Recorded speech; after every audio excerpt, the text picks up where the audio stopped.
Bien, hasta acá habíamos visto, vuelvo con otro video, hasta acá habíamos visto Newton-Raphson, ¿sí? Y habíamos visto algunas de las desventajas que tiene. Esto quiero dejarlo un poquito en los dos videos, porque ahora van a ver por qué. Porque el método que sigue a continuación es como una especie de Newton-Raphson con algunas simplificaciones, o algunas aproximaciones a Newton-Raphson, digámosle, ¿sí?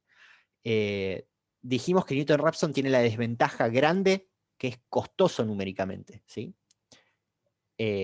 Porque lo que es costoso es calcular la derivada de la función a trabajar, ¿sí?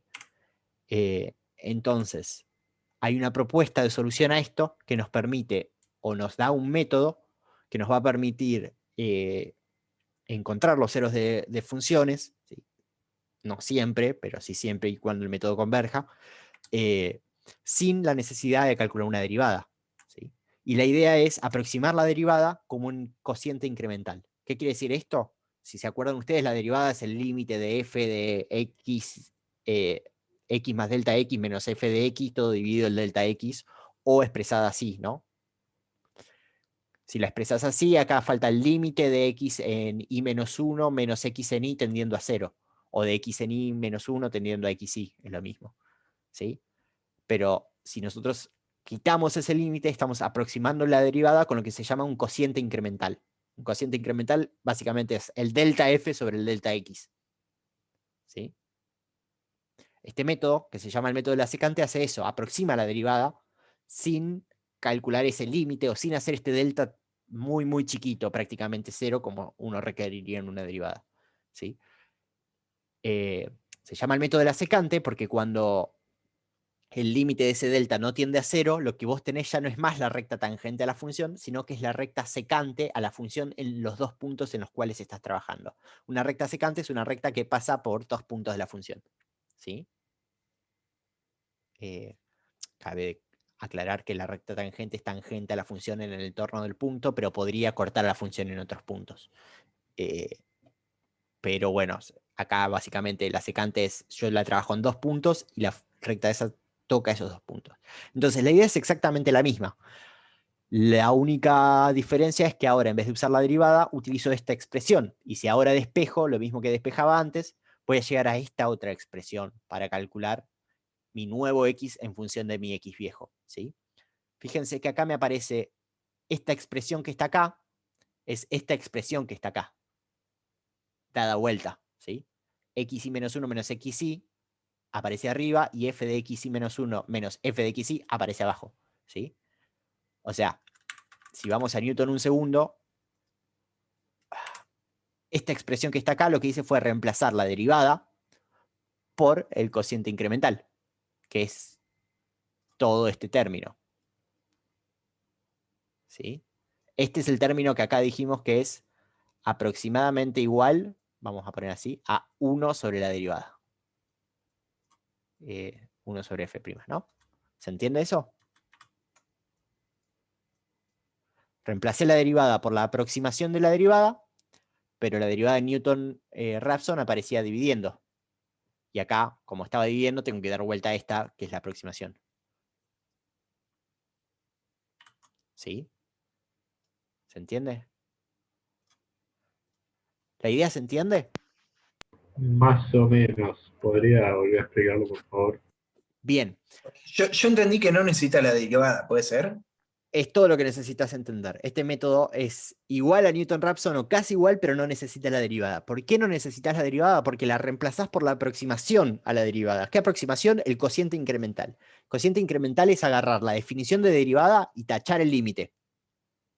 Es eso, ¿sí? Buenísimo. Bien. Tiene un pequeño trade-off. Ahora necesitamos 2 puntos para calcular la aproximación de la derivada, ¿no? O para calcular esta ecuación, porque fíjate que x en y más 1 va a ser función de x en y, pero también de x en y menos 1.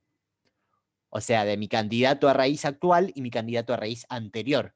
Mi candidato nuevo es función de mi candidato actual y mi candidato anterior. ¿Sí?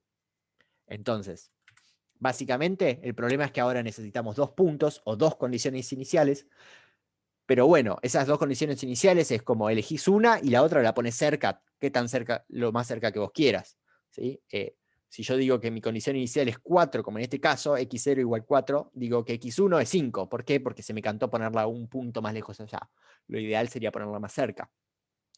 Pasa que para que se entienda en el gráfico lo puse bastante lejos, pero puedo decir, mi condición inicial x0 es 4, bueno, pongo x1 en 4,1, 4,01 si quiero. Total, no cambia nada, ¿no? Pero, digamos, mientras más chiquita sea la distancia entre estos dos, más aproximada a la recta tangente va a ser mi recta secante, ¿no? Si x1 es 4,00000001, es prácticamente como calcular la recta tangente a la curva, ¿sí? Con esta recta secante. Pero básicamente la idea es a la expresión de Newton-Raphson reemplazar la derivada por el cociente incremental. ¿Sí?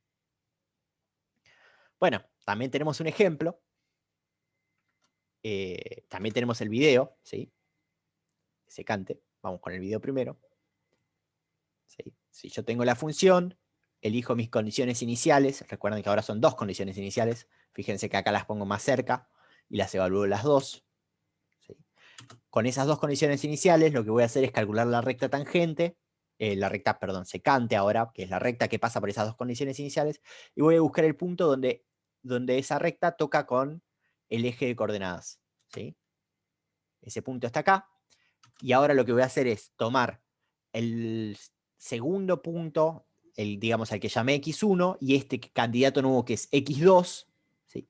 Para calcular otra recta secante. Eso básicamente es evaluar este punto y volver a evaluar el x1 que está allá y plantear otra recta secante. Fíjense que ahora esta ya no es una buena aproximación de la derivada en este punto, pero es una recta secante, eso no importa. ¿Sí? O sea, no importa que no sea una buena aproximación de la derivada, es una aproximación de la derivada.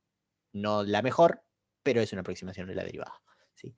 Y al hacer esto, obtengo otro candidato. ¿Sí? Mi candidato está ahí. Entonces, ahora si yo quisiera volver, o sea, lo voy a volver a hacer, lo que tengo que hacer es calcular la recta que pase por este punto y la función evaluada en este punto, o sea, por acá. ¿No? O sea, evalúo la función acá, calculo la recta que pasa por esos dos, disculpen el color, ¿sí? Quedó en azul, justo, el mismo color que antes. Y fíjense que acá ya casi es indistinguible, las dos pasan muy cerca acá. Entonces busco el cero de esa, que va a estar acá, y ese es mi candidato a solución. ¿Se entiende la idea?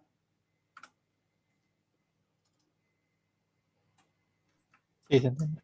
Bien. Me quedaba algo por explicar acá, sí, con el ejemplo. Bueno, supongamos que tenemos la misma función que en el primer ejemplo de iteración de punto fijo y en el primer ejemplo de Newton-Raphson, ¿sí? Mi condición inicial era x0 igual 2, voy a proponer una condición anterior a la inicial. Acá hice un pequeño cambio de índices para que mi primer candidato hallado con la cuenta sea x1 nada más, ¿sí? O sea, propongo un x anterior a mi x0, nada más. X menos 1 es mi x anterior. Podría llamarlos x0 y x1 si quiero, es lo mismo. ¿Sí? Los propongo el x0 en 2, pero el x menos 1 lo propongo en 2,1, bastante cerca. ¿Sí? 2 y 2,1 son estos dos puntos que están acá. Calculo la recta tangente, ¿sí? La recta secante, perdón, a estos dos puntos. Busco la intersección con el eje x. De nuevo, todo eso que estoy diciendo de calcular la recta secante y buscar la intersección, evaluar la función, calcular la recta secante y buscar la intersección, se resume en esta cuenta que está acá, que no hace más que evaluar la función f en los dos puntos y hacer la resta de los dos puntos, ¿sí? O sea, hace un producto y una división con esas cosas. Calculo mi candidato y me da 1,6667, ¿sí? Bueno, ahora vuelvo a calcular la secante con mi candidato x1 y mi x0, vuelvo a calcular mi x2 con x1 y x0, ¿sí? Y me da 1,6265. ¿Sí? Si se fijan, hice la misma cantidad de pasos que Newton-Raphson, pero ahora estoy un poquito más lejos. ¿Sí? Mirá, si yo vuelvo un segundo a la diapositiva de Newton-Raphson, que es muy parecida a esta, que es esta que está acá. Esta que está acá, perdón. Este es el segundo ejemplo que usé en iteración de punto fijo y en Newton-Raphson, ¿sí? Esto es en Newton-Raphson, fíjense que acá, este punto violeta está prácticamente en la curva azul. Y acá está un poquito más lejos, ¿no?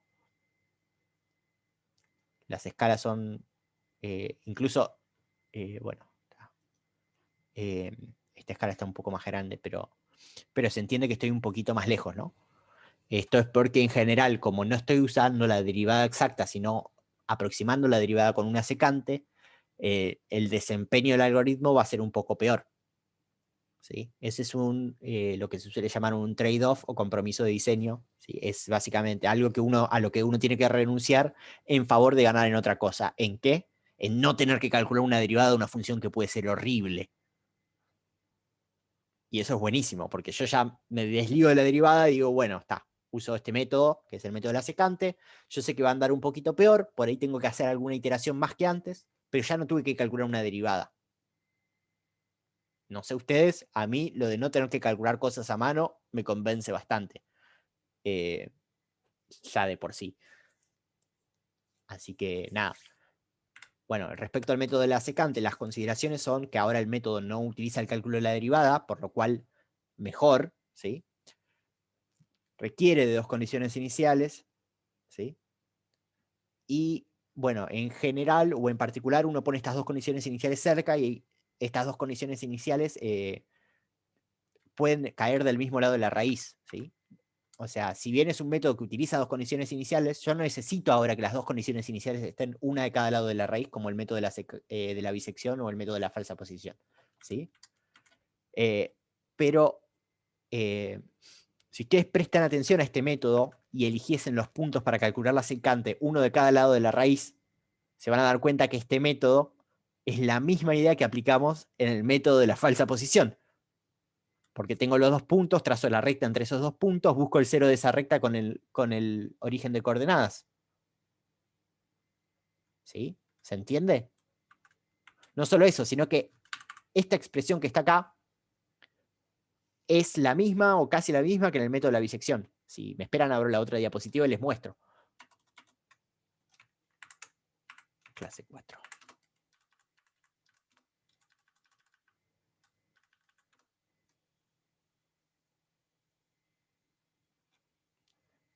Falsa posición. Fíjense. Mi candidato nuevo, la única diferencia que de una clase para la otra es que dejé de llamarlos C para llamarlos XY, nada más. ¿Sí?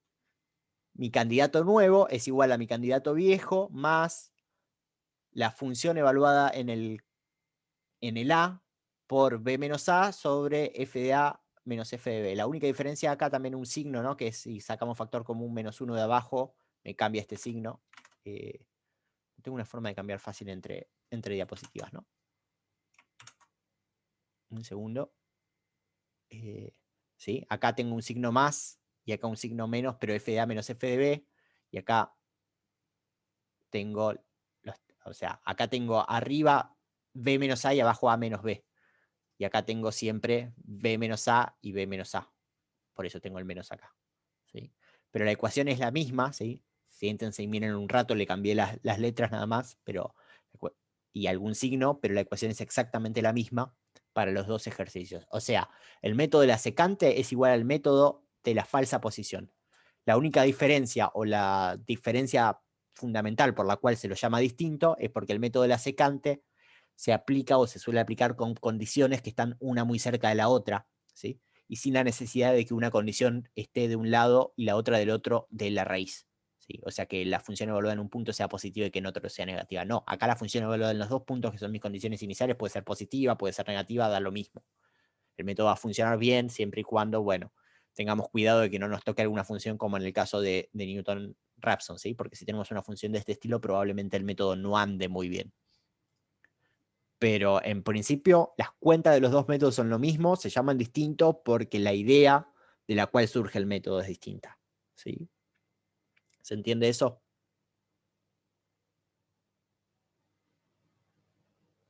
Voy a suponer que eso sí. ¿Alguna pregunta hasta acá? Por ahora no. Bien, entonces voy a dejar de grabar.